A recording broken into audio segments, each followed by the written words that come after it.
Hi అండి. అందరికీ నమస్కారం. Welcome to my channel. ఈ వీడియోలో కాంట్రాక్ట్ మరియు అవుట్‌సోర్సింగ్ సిబ్బందికి ఇప్పుడే అందిన తాజా సమాచారం అండి. వీడియో ఎక్కడే గానీ స్కిప్ చేయకుండా ఎండ్ వరకు చూసేయండి. అప్పుడే ఇన్ఫర్మేషన్ పూర్తిగా అర్థమవుతుంది. అలాగే వీడియో చూస్తున్న ప్రతి ఒక్కరు వీడియోకి లైక్ చేయండి ఫ్రెండ్స్. ఈ వీడియోని తోటి ఉద్యోగ పెంచిన మిత్రులతో అయితే షేర్ చేయండి. కొత్తగా మన ఛానల్ చూస్తున్నవారు ఇంకా ఎవరైనా సబ్స్క్రైబ్ చేసుకోకపోతే వెంటనే మన ఛానల్ అయితే సబ్స్క్రైబ్ చేసుకోండి. సబ్స్క్రైబ్ చేసుకోవడం వల్ల నేను చేసే ప్రతి ఒక్క వీడియో మీ వరకు రీచ్ అవుతుంది. ఇక ఆలస్యం చేయకుండా వివరాల్లోకైతే వెళ్ళిపోదాము. ఫ్రెండ్స్ ఇక విషయానికి వచ్చినట్లయితే రాష్ట్ర వ్యాప్తంగా వివిధ ప్రభుత్వ కార్యాలయాలు, ప్రభుత్వ రంగ సంస్థలు మరియు మున్సిపాలిటీలు వంటి స్థానిక సంస్థల్లో రాత్రింబవళ్ళు కష్టపడి పనిచేస్తున్న కాంట్రాక్ట్ మరియు అవుట్‌సోర్సింగ్ ఉద్యోగుల వేతనాలు ఇప్పుడు మరోసారి రాష్ట్ర స్థాయి ప్రధాన రాజకీయ మరియు సామాజిక చర్చనీయాంశంగా అయితే మారాయి. సో, వీరు కేవలం ఉద్యోగులు మాత్రమే కాదు, ప్రభుత్వ యంత్రాంగం సజావుగా సాగటానికి అవసరమైనటువంటి చక్రానికి కీలకమైన వంటి వారు కానీ దురదృష్టవశాత్తు వీరి సమస్యలు ఎప్పుడూ పరిష్కారానికి నోచుకోవు. గత 10 ఏళ్లుగా రాష్ట్రంలో ప్రభుత్వాలు మారుతున్నప్పటికీ పాలకులు ఇస్తున్నటువంటి హామీలు మాత్రం కాగితాల మీద పరిమితమవుతున్నాయే తప్ప క్షేత్రస్థాయిలో ఈ యొక్క పెద్ద ఉద్యోగుల తలరాతలేమీ మారటం లేదని వారు తీవ్ర ఆవేదన వ్యక్తం చేస్తున్నారు. క్షేత్రస్థాయిలో పారిశుద్ధ్య పనుల నుంచి మొదలుకొని సచివాలయాల్లో అత్యంత కీలకమైన కంప్యూటర్ ఆపరేటింగ్ మరియు ఫైళ్ళ నిర్వహణ వరకు ప్రతి చోట కూడా వీరే కీలక బాధ్యతలు నిర్వహిస్తున్నారు. మరి ఇటువంటి బాధ్యతాయుతమైనటువంటి పనులు చేస్తున్నప్పటికీ తమ భవిష్యత్తు రేపేమవుతుందో అనే అనిశ్చితి వల్ల వీరు నిరంతరం తీవ్రమైన మానసిక ఒత్తిడికి మరియు ఆందోళనకు గురి అవుతున్నారు. మరి ఇది వారి వ్యక్తిగత జీవితాలను చిన్నాభిన్నం చేస్తోంది. ముఖ్యంగా సుదీర్ఘకాలంగా పెండింగ్‌లో ఉన్నటువంటి ఉద్యోగుల సర్వీసుల క్రమబద్ధీకరణ విషయంలో కూడా ప్రస్తుతం మరియు గత ప్రభుత్వాలు అనుసరిస్తున్న మొండి వైఖరిపై సర్వత్రా విమర్శలు వెల్లువెత్తుతున్నాయి. సంవత్సరాల తరబడి ప్రభుత్వ యంత్రాంగంలో ఒక అంతర్భాగంగా ఉండి, తమ జీవితకాలాన్ని ప్రభుత్వ సేవకి అంకితం చేసినప్పటికీ, సమాజంలో తమకు దక్కవలసిన కనీస గౌరవం, గుర్తింపు మరియు సామాజిక భద్రత అనేది లభించడం లేదని వీరు మున్నీరవుతున్నారు. రాష్ట్రంలోని వేలాది మంది ఉద్యోగులు గడిచిన 5 సంవత్సరాల నుండి దాదాపుగా 15, 20 సంవత్సరాల వరకు కూడా అత్యంత సుదీర్ఘ కాలంగా కేవలం తాత్కాలిక పద్ధతిలోనే కొనసాగుతూ ఉన్నారు. ఒక మనిషి జీవితంలో అత్యంత విలువైనది, ఉత్సాహవంతమైనదైన యువత కాలాన్ని అంతా కూడా ప్రభుత్వ సేవకే ధారపోసి, వయసు పైబడిన తర్వాత కూడా ఇంకా తాత్కాలిక ఉద్యోగి అనే ముద్రతో మిగిలిపోవడం వారి ఆత్మగౌరవాన్ని తీవ్రంగా దెబ్బతీస్తోంది. మరి తాము రిటైర్ అయ్యే వయసు దగ్గర పడుతూ ఉన్నా, తమకు ఎటువంటి పెన్షన్ గానీ, గ్రాట్యుటీ గానీ ఉండదు అనే చేదు నిజం వారిని ఉక్కిరిబిక్కిరి చేస్తోంది. ఈ నేపథ్యంలో రాష్ట్రంలోని వివిధ ఉద్యోగ సంఘాలు, కార్మిక సంఘాలు మరియు ప్రజా సంఘాలన్నీ ఏకమై ఈ యొక్క దోపిడీతో కూడినటువంటి అవుట్‌సోర్సింగ్ వ్యవస్థను పూర్తిగా ప్రక్షాళన చేయాలని డిమాండ్ చేస్తూ గళం విప్పుతున్నాయి. మరి ఈ యొక్క 10 ఏళ్లకు పైబడి సర్వీస్ ఉన్న ప్రతి ఉద్యోగిని ఎటువంటి షరతులు లేకుండా తక్షణమే రెగ్యులరైజ్ చేయాలని, వారికి రావాల్సిన సర్వీస్ బెనిఫిట్స్ అన్నీ కూడా వర్తింపచేయాలని వారు పట్టుబడుతున్నారు. అయితే ఇది కేవలం ఒక రాజకీయ డిమాండ్ మాత్రమే కాదని, దశాబ్దాలుగా వారు చిందించిన చెమట చుక్కలకు వారు చేసినటువంటి శ్రమకు దక్కవలసినటువంటి న్యాయమైన రాజ్యాంగబద్ధమైన హక్కు అని సంఘం నేతలు స్పష్టం చేస్తున్నారు. మరి ఈ కాంట్రాక్ట్ ఉద్యోగుల ప్రధాన ఆవేదన ఏమిటంటే, వీరు కార్యాలయాల్లో రెగ్యులర్ ఉద్యోగులతో సమానంగా కొన్నిసార్లు అంతకంటే ఎక్కువ పని భారాన్ని మోస్తూ ఉన్నారు.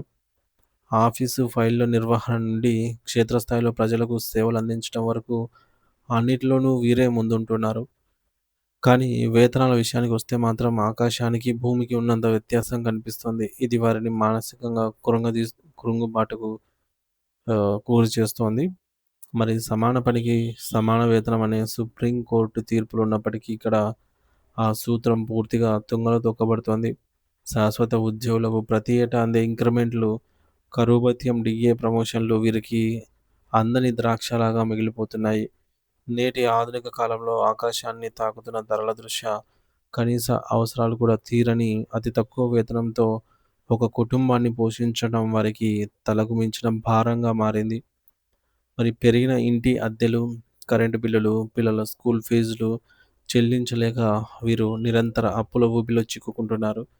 తమ పిల్లలకు మంచి చదువులు చెప్పించలేక, వృద్ధాప్యంలో ఉన్న తల్లిదండ్రులకు సరైన వైద్యం చేయించలేక ఈ ఉద్యోగులు పడుతున్న పాట్లు వర్ణనాతీతం. అన్నిటికంటే భయంకరమైన విషయం ఏమిటంటే వీరికి ఎటువంటి ఉద్యోగ భద్రత లేదు. ఏ నిమిషంలో పై అధికారికి కోపమొస్తుందో, ఏ రాజకీయ కారణంతో తమను ఉద్యోగం నుంచి తొలగిస్తారో తెలియని ఒక భయానక వాతావరణంలో వీరు బ్రతుకుతుంటారు. ఒకవేళ ఏ కారణం చేతనైనా ఉద్యోగం పోతే ఈ వయసులో మళ్ళీ కొత్త పని వెతుక్కోలేక, సమాజంలో తట్టుకోలేక వారు పడే వేదన నరకప్రాయం. మరి ఈ అభద్రతా భావం వల్ల వారు పనిపై పూర్తి ఏకాగ్రత చూపలేకపోవటమే కాకుండా ఇంట్లో భార్యాబిడ్డలతో ప్రశాంతంగా గడపలేకపోతున్నారు.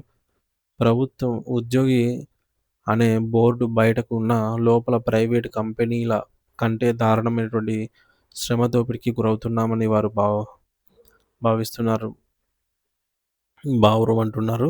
మరోవైపు ఈ యొక్క ఔట్‌సోర్సింగ్ వ్యవస్థలో కూడా బడా కాంట్రాక్టర్ల దోపిడీ పర్వం అత్యంత హేయంగా మారింది. కొన్ని ప్రైవేట్ ఏజెన్సీలు ఉద్యోగుల నిస్సహాయతను ఆసరాగా తీసుకొని లక్షలాది రూపాయలు దండుకుంటున్నాయి. కొత్తగా ఉద్యోగంలో చేరాలన్నా, లేదా ఉన్న అగ్రిమెంట్‌ను పొడిగించుకోవాలన్నా మధ్యవర్తుల ద్వారా భారీగా ముడుపులు చెల్లించాల్సి వస్తోందని ఆరోపణలొస్తున్నాయి. కష్టపడి పనిచేసే కార్మికుల జీతం నుండి కూడా కమిషన్ల రూపంలో డబ్బులు కట్ చేసుకోవటం అత్యంత అన్యాయం. కొన్ని ఏజెన్సీలైతే ఉద్యోగులకు ఐడెంటిటీ కార్డులు ఇవ్వడానికి కూడా డబ్బులు డిమాండ్ చేస్తున్నాయంటే పరిస్థితి ఎంత దిగజారిపోయిందో అర్థం చేసుకోవచ్చు.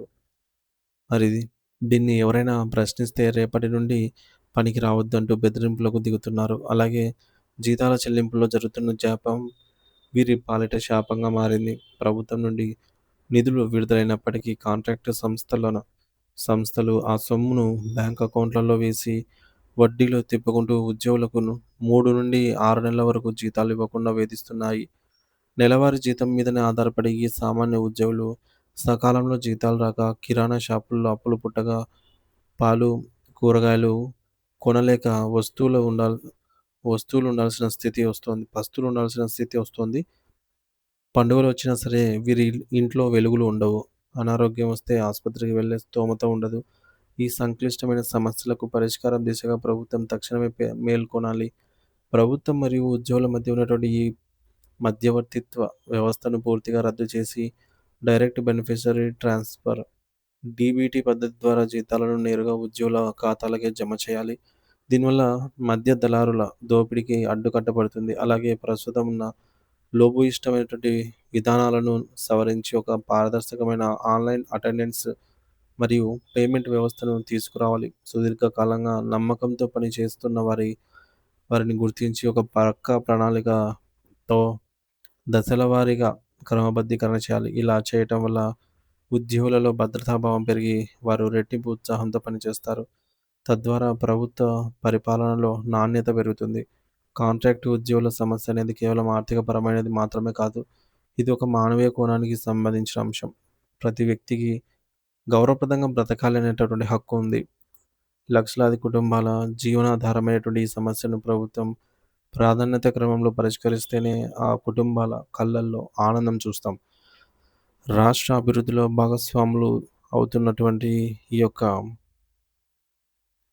ఈ అట్టడుగు స్థాయి ఉద్యోగుల ఆవేదనను ఆలకించి నిర్ణయం తీసుకుంటే ఆ లక్షలాది కుటుంబాల ఆశీస్సులు ప్రభుత్వానికి కొండంత అండగా అయితే నిలుస్తాయని చెప్పడంలో సందేహం లేదు.